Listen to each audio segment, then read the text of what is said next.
Da inicio la conferencia mañanera del presidente López Obrador. Vamos a escucharlo. Ya, insisto, no es lo mismo. Ya no hay protegidos, no hay influyentismo. El que comete un delito debe ser castigado. Acerca de lo de la ministra, me da mucho gusto que el Senado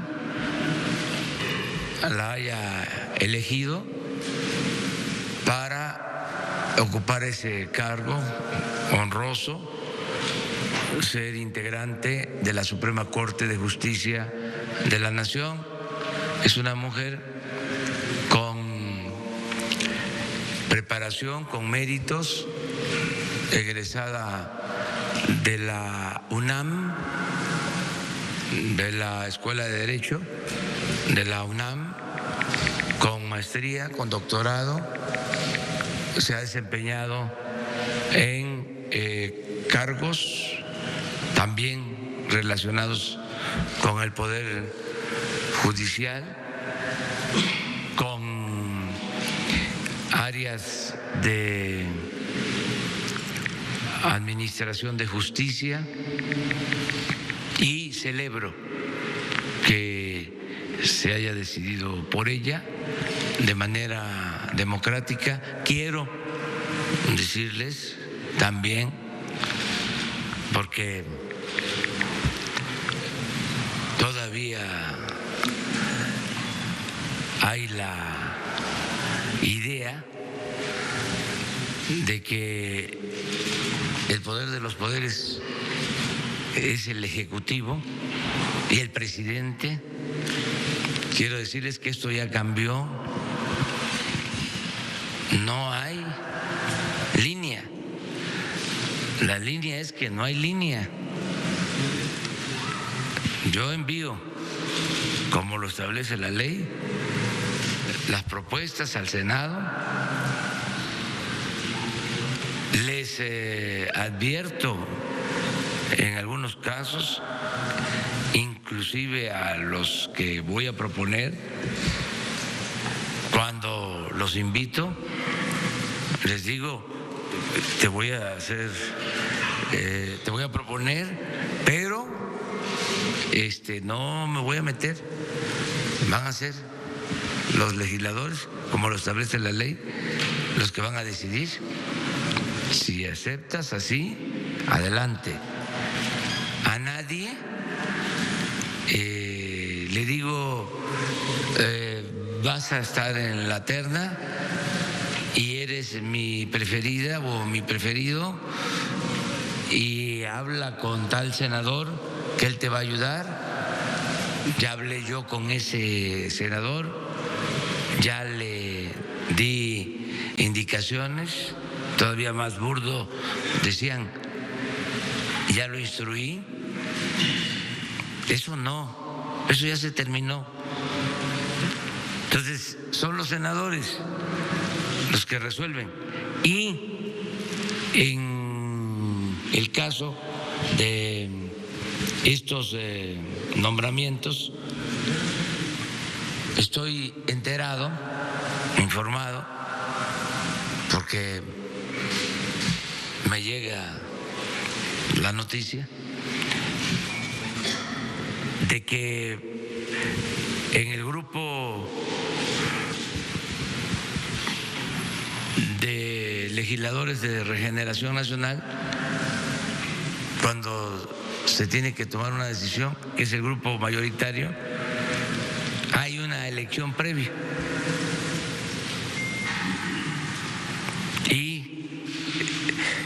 El que gana la previa es el que es impulsado, y no es obligatorio, porque puede votar a alguien a favor de un precandidato o precandidata a un cargo, y luego ya en la votación general mantiene su postura o la cambia. Pero digo, tienen ya procedimientos que no se veían anteriormente. Estamos en el terreno de lo inédito. La verdad, estaremos hablando de cambios de siglos en procedimientos. ¿Cuándo se había visto esto? Díganme, ¿en qué tiempo un presidente enviaba una terna y no había un preferido o una preferida? ¿Cuándo? Nunca. Puede ser que en el maderismo, desde luego en la época de la República restaurada, la época de Juárez, de Lerdo, pero en el sexenio pasado, si yo era opositor cuando iban a integrar el Consejo de el INE, y antes de que los nombraran, pronostiqué que iban a ser 4 para un partido y 3 para otro, y le atiné. En este caso, sin demeritar la carrera de ella, que por supuesto puede tener mucha trayectoria, sin duda, lo que se cuestiona aquí es si realmente hay independencia o si no puede haber un conflicto de interés por este tema de que su esposo es asesor de usted. No, tiene ningún cargo aquí, y sí me ha ayudado mucho, y él es un ingeniero también, con mucha capacidad profesional, es de los mejores estructuristas del país, independientemente si gusta o no gusta, si cae bien o no cae bien. Yo lo conozco porque fue el que hizo el proyecto para los segundos pisos, el estructurista que hizo los cálculos, qué dimensiones iban a ser las columnas, las traves, las famosas ballenas. En ese entonces, hasta un expresidente que ya no quiero mencionar, que es preferible olvidar, pronosticó que se iban a caer los segundos pisos y no se cayeron. Bueno, toco madera. Hola, presidente. Luego, a ver, primero, ¿quién está? Adelante. Adelante. Hola, presidente. Soy Agustín Velasco de Uno TV. Quisiera preguntarle sobre esta ecuación, esta fórmula que mencionó el lunes en su informe de los 100 días para regular el precio del combustible de la Secretaría de Hacienda. ¿Cuál es esta fórmula? ¿Por qué se ha retrasado como lo mencionó ese día? Tengo 3 preguntas. Esa sería la primera. La segunda es acerca de funcionarios, exfuncionarios de la Sedesol, que ahora han pasado al Banco del Bienestar, funcionarios ligados con Luis Miranda Nava, quien era el ex secretario de Desarrollo Social, y ahora están colaborando con el Banco del Bienestar. Específicamente le menciono los nombres, serían Samuel Toledo Córdoba y también estaría colaborando bueno, él es uno, y también Lázaro Moguel, que serían los dos ex colaboradores de Luis Miranda Nava, que estarían ahora en el Banco del Bienestar. Y finalmente, presidente, ayer la Universidad Jesuita de Guadalajara publica un estudio acerca de una red coordinada de simpatizantes del presidente, de usted, que han implementado estrategias para atacar a la prensa cada vez que sienten que se le está cuestionando de manera injustificada.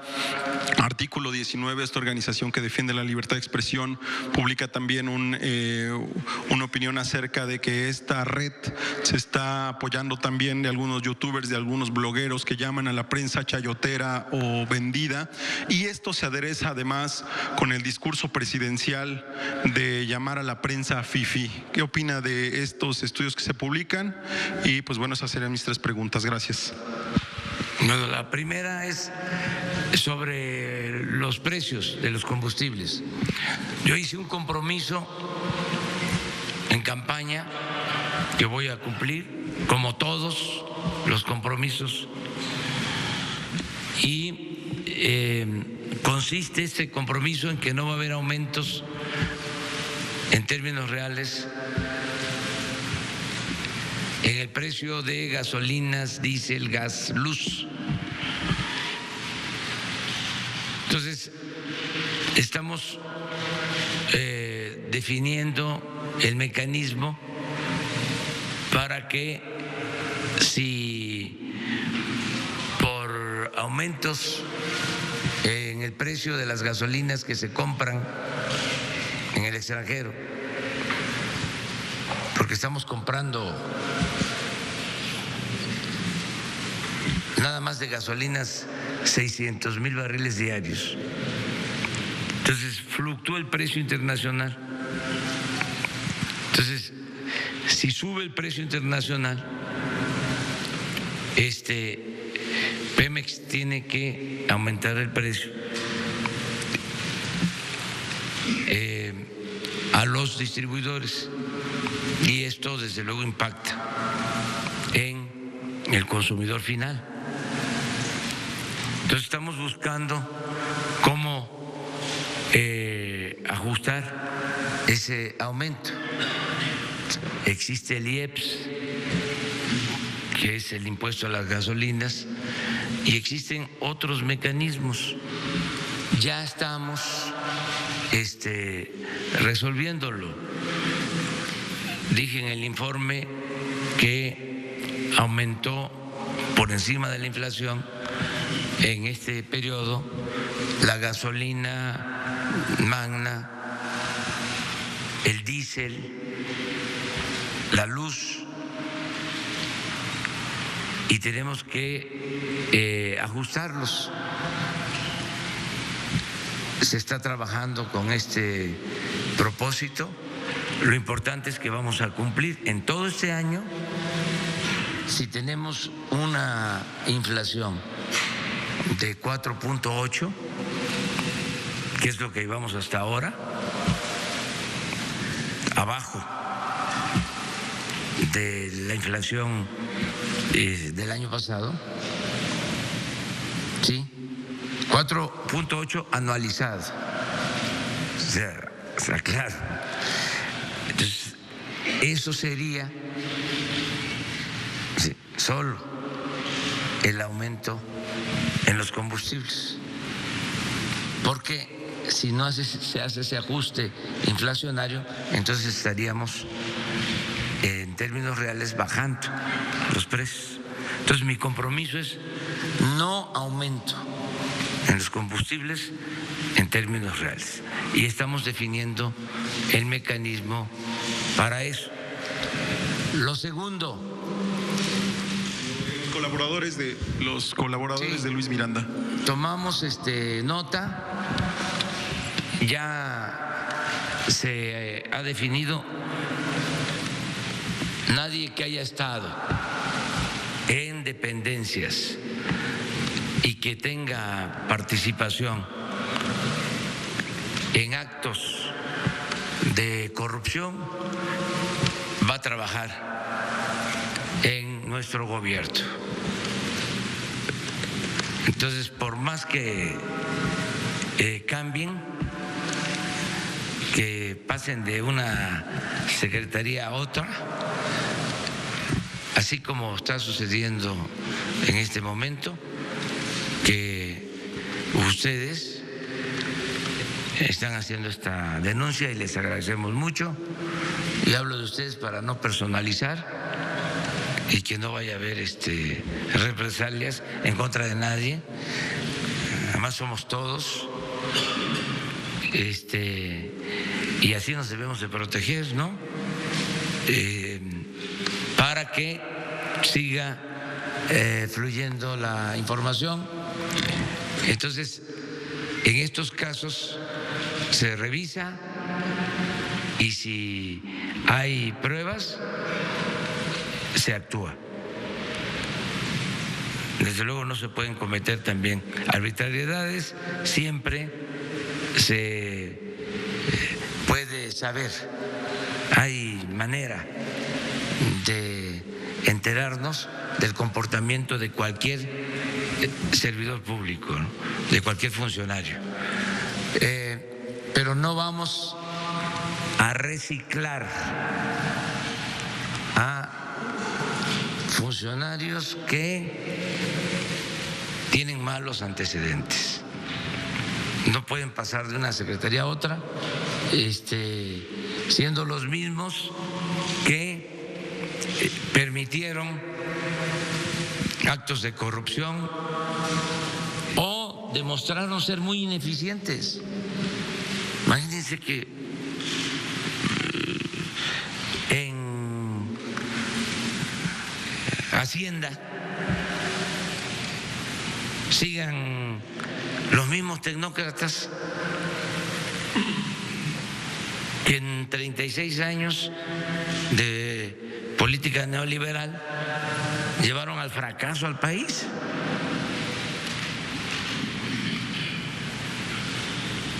¿Cómo? Si la gente lo que quiere es una transformación. ¿Cómo una persona que promovió, impulsó, ejecutó la llamada reforma energética, que resultó un fracaso, va a seguir trabajando con nosotros? Hasta por honestidad deberían de decir, ya me voy. No, estoy de acuerdo con ustedes y además acepto de que no se produjo más petróleo como yo lo decía,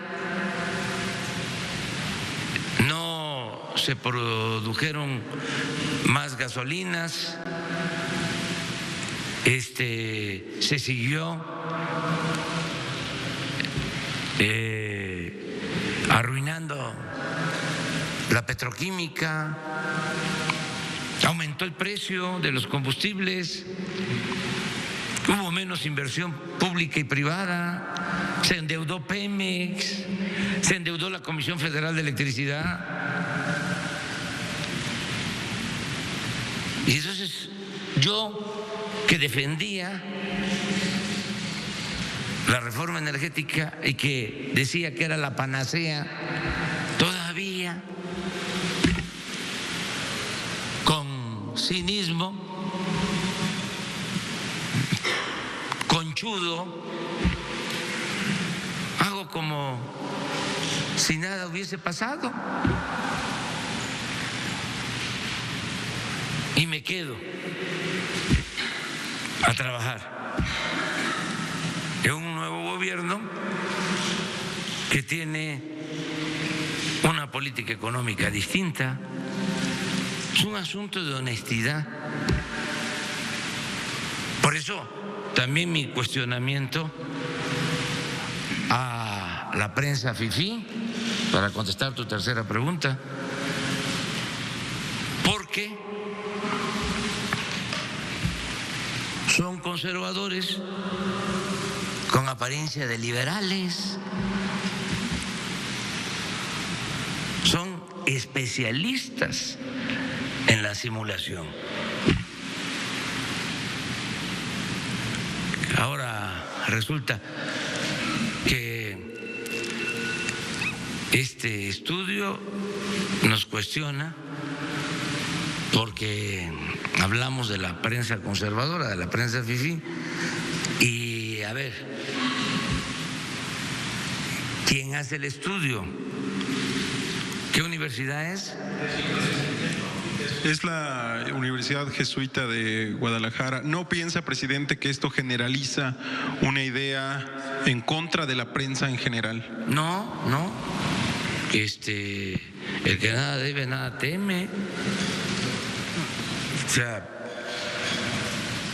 ¿o ustedes se sienten de la prensa fifí? Este es otro asunto.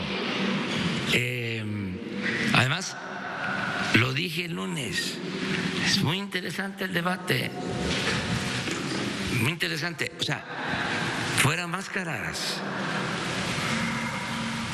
nada de que soy independiente, soy objetivo, soy profesional, no tengo partido, no represento a nadie. No, más es mejor decir, yo tengo esta postura y nosotros ejercer nuestro derecho de réplica. Malo sería si de parte del gobierno hubiese una actitud de persecución, esto que salió a denunciar el periódico Reforma, ¿no?, que por una deuda o supuesta deuda de 20,000 pesos se le está hostigando porque no nos gusta lo que escriben en contra de nosotros, pues se pasaron, o sea, fue demasiado. Nosotros no vamos nunca a faltarle el respeto a los medios, mucho menos a perseguir a nadie, a coartar la libertad de expresión, de manifestación de las ideas. Lo único es que sí vamos a ejercer nuestros derechos de réplica. Y es interesante que haya este debate, que se dé esta polémica, porque así yo creo que todo el mundo actuamos con mayor responsabilidad, todo el mundo. Y qué bueno que salió el estudio, ¿sí?, de esta universidad, pero no es cierto, o sea, que haya un grupo promovido por nosotros para defendernos en contra de los que nos cuestionan o nos critican, además con derecho y porque es legítimo. No existe eso. Nosotros no tenemos bots. Ese es el tema, o uno de los temas con el conservadurismo. ¿Saben cuál es la verdadera doctrina de los conservadores? La hipocresía. Todo lo que ellos hacen, piensan que lo hacen sus semejantes. Eso es característico del conservadurismo. Cuando las guerras sucias, ¿se acuerdan aquellos videos del populismo? Pues ya hay información de que sí estaban financiados por el conservadurismo. Bueno, me van a obligar ya, ni modo. Me cuesta mucho trabajo a mí. Les voy a entregar el estudio. Se los voy a entregar. ¿Se acuerdan aquellos que fueron? Es un documental. El populismo en el mundo, el populismo, segundo capítulo, Argentina con Perón, el populismo en Venezuela y el populismo en México, ¿no? Con ya saben quién. Entonces, ¿se acuerdan de ese documental? A lo mejor aquí ya no lo podemos pasar, pero ahí lo recomiendo que lo vean. Pues ya se probó de que fue financiado por un grupo y aquí del país, y se pagó a una empresa para hacerlo. Entonces, que conste que ustedes lo plantearon. Señor, ya había comentado acá, sí. Señor presidente, son 3 preguntas. La primera, publicamos hoy una entrevista con el presidente del INAI, con el señor Francisco Javier Acuña. Él dice que hay un riesgo de, y eso lo dice él, hiperpresidencialismo, si es que los órganos autónomos se les sigue criticando desde esta tribuna. Su opinión acerca de esta consideración que dice el señor presidente del INAI a través de esta entrevista. La segunda, se emitió una suspensión provisional en Chihuahua por parte de un juez a las medidas del gobierno federal para retirar los recursos a las estancias infantiles. Piden que se regrese al esquema anterior. Si nos puede también hacer un comentario acerca de esta definición de este juez y qué va a hacer el gobierno en este caso, si se va a acatar esta suspensión. Todavía sigue el proceso de juicio, de amparo, evidentemente, pero mientras, ¿qué va a hacer el gobierno ante esta suspensión provisional? Y la tercera, señor, aquí habíamos comentado hace unos días acerca del delegado especial en Veracruz, que es el caso que documentamos varios, que estaba recibiendo un salario superior al suyo. Nada más para saber si ya se corrigió esto y si ya el salario de este funcionario ya no rebasa el del presidente de la República. ¿Qué información tiene al respecto, por favor? Bueno,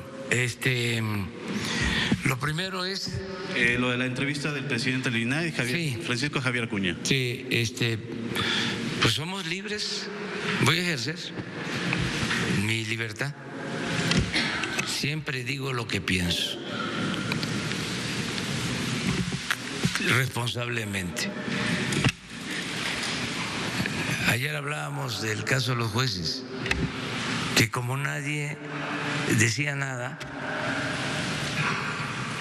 podían liberar a cualquier presunto delincuente de manera impune. Si estos asuntos se tratan, se ventilan, ya se contribuye a que estas cosas no sucedan. Entonces, yo voy a seguir expresándome, manifestándome, denunciando todo aquello que considere ilegal, injusto, inmoral, todo lo que implique corrupción, les guste o no les guste. Por ejemplo, fíjense qué vergüenza para muchos que desde enero de 1994 hayan reformado el Código Penal para que no fuesen delitos graves, hechos de corrupción, y que en 25 años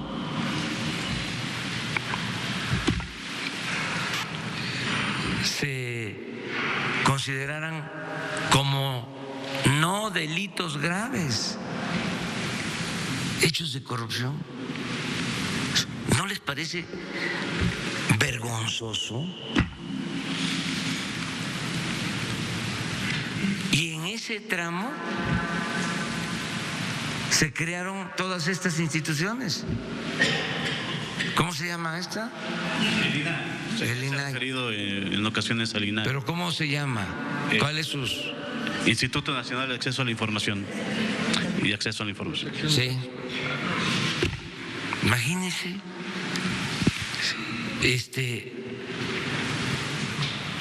qué nivel de simulación en este periodo, que no era delito grave la corrupción, se creó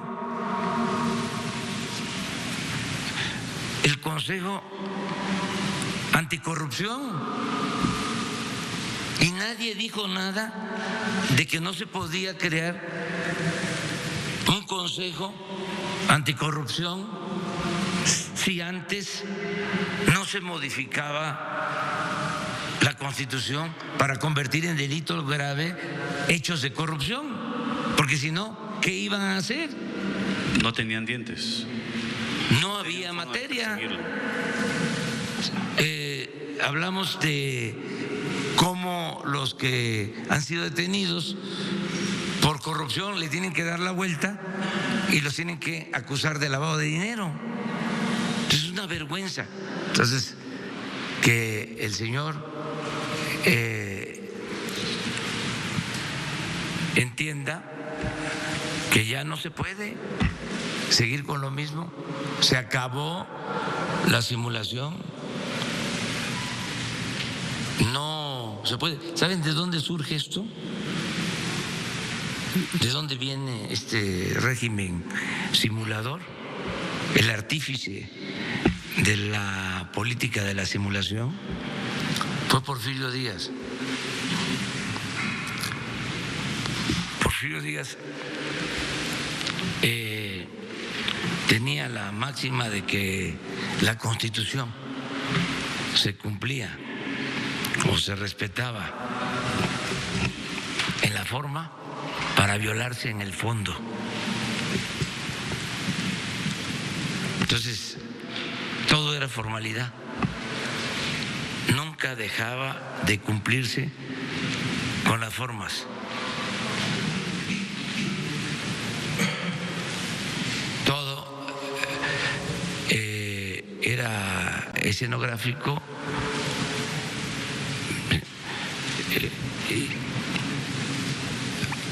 Desde luego que habían elecciones, sí, pero se sabía por anticipado quiénes iban a ganar y se hacían las elecciones. Esa es la diferencia con Madero. Madero se enteraba por la prensa de quién había resultado triunfador, mientras Porfirio mandaba las listas con las famosas palomas mensajeras a los estados, y los gobernadores hacían lo mismo en sus territorios. Entonces, desde entonces, y la revolución no pudo con ese régimen. O sea, echó tantas raíces la antidemocracia, ese procedimiento, que no pudo la revolución destruirlo. Se avanzó en el terreno social, en lo económico, pero en lo político no. Esto de que dejó de estar don Porfirio, pero apareció doña Porfiria, es clarísimo. Y hasta ahora, hasta estos tiempos, imagínense modificar el Código Penal. Son como 10 tipos de delitos relacionados con la corrupción que dejaron de ser graves. Les voy a entregar mañana el estudio que hicimos, porque por sensibilidad siempre me parecía extraño, y en una de esas le pedí a un abogado amigo: oye, investígame cómo estaba antes y cuándo fue que se cambiaron las leyes. Y cuando me da el informe y veo en el 94, pues como lo dije ya, sin comentario, ajustaron el marco legal para poder robar impunemente, sin castigo. Entonces eso ya cambió las cosas. ¿Y lo tercero? Bueno, venía lo de la suspensión a la medida de retirar los recursos. Se va a cumplir con lo que están ordenando los jueces, pero al mismo tiempo, cumpliendo con la ley, vamos a ejercer nuestro derecho a no permitir la falsificación de la realidad, a que no haya corrupción. Estamos levantando un censo, ya les he informado varias veces sobre esto, y les vamos a dar a conocer los resultados. Les adelanto algo: están mal los listados, no existen los niños, en algunos casos hay muchas irregularidades y actos de corrupción. Y la tercera, el salario del delegado de programas sociales en Veracruz. Habíamos comentado aquí hace días que estaba recibiendo un salario superior al de usted. ¿Este caso se revisó? ¿Cuál es? Eran 110,000 pesos que estaba recibiendo. No. Nadie puede. Entonces pero el coordinador nuevo. Sí, el superdelegado que le llaman ahora en Veracruz, que estaba recibiendo más. Superdelegado. Sí, el delegado especial de su gobierno. Miren,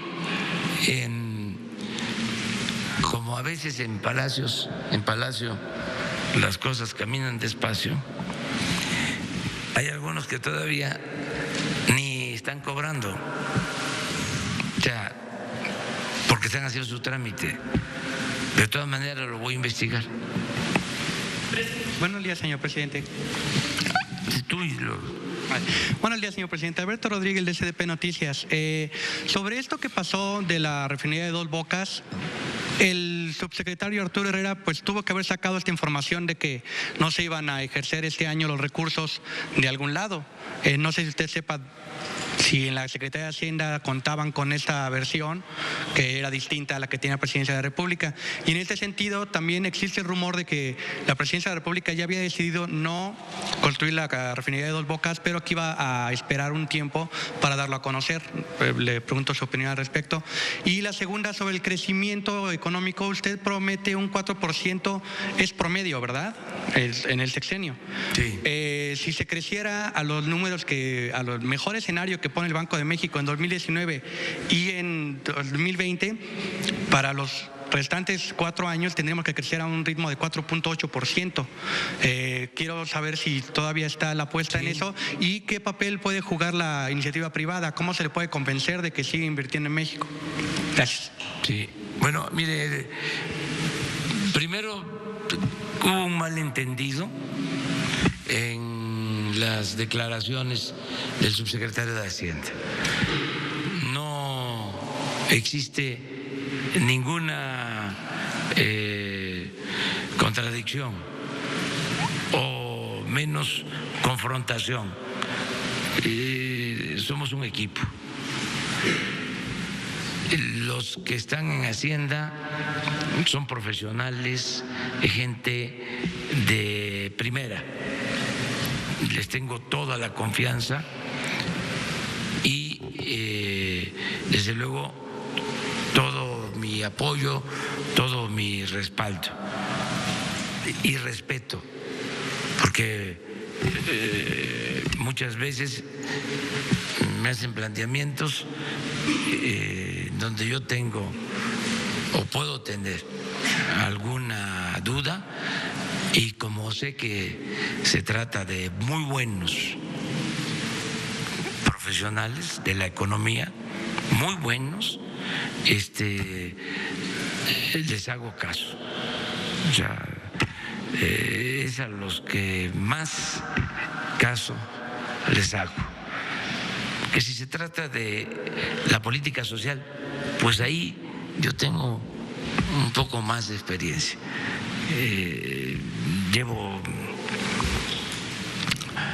más de 40 años trabajando en comunidades con la gente, iniciando programas de bienestar. Ahí tengo bastante, bueno, suficiente de experiencia. Pero la parte económica, que es complicada, siempre les hago caso. Soy muy cuidadoso de todo lo que tiene que ver con la parte económica financiera. Fue un malentendido. Nosotros tenemos presupuesto desde hace muchísimo tiempo. Hemos venido sosteniendo que debemos de darle valor agregado a la materia prima, que no podemos estar vendiendo petróleo crudo y comprando gasolinas, que es como vender naranja y comprar jugo de naranja. Entonces, esto nunca le ha parecido a los neoliberales. O sea, es una diferencia que tenemos, ¿sí? Porque ellos apuestan más, ¿sí?, a que se venda el petróleo crudo, y que como vivimos en un mundo globalizado, pues eso decía Aspe desde la época de Salinas, se puede comprar afuera lo que se necesite. Nosotros no coincidimos con eso. Nosotros pensamos que debemos de producir en México lo que consumimos, y eso es lo que hacen en otros países, darle valor agregado a su materia prima, fortalecer su mercado interno. Esas son diferencias que tenemos.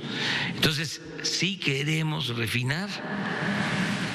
Lo que pasa que con la situación en que dejaron el país y al sector energético, pues ahora tenemos que producir petróleo, tener materia prima para poderla procesar, para poderla refinar y convertirla en gasolinas.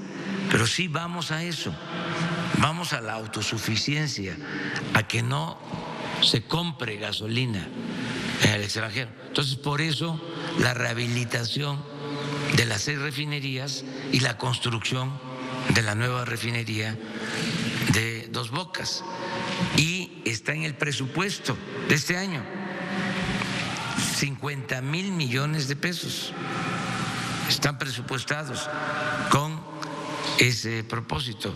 Quedamos que en 3 años la vamos a terminar para utilizar todo el petróleo que se produce en la sonda de Campeche y en los campos petroleros de tierra de Tabasco, de Veracruz, y refinar ese petróleo en Dos Bocas. Se escogió Dos Bocas porque esa es una terminal que se utiliza para mandar petróleo crudo al extranjero. Por ahí salen alrededor de 1 millón de barriles diarios al extranjero por Dos Bocas. Entonces, como están las instalaciones, ahí es el sitio más adecuado para construir la refinería. Entonces sí vamos a construir la refinería. Lo otro que planteabas... Sobre el crecimiento y sobre cómo convencer a los empresarios de que inviertan para llegar a esa meta. El crecimiento, está creciendo la economía poco y va a ir creciendo cada vez más. Sí. Y el promedio es 4% como meta en el sexenio, lo que significa que vamos a crecer cada vez más. No es una meta inalcanzable.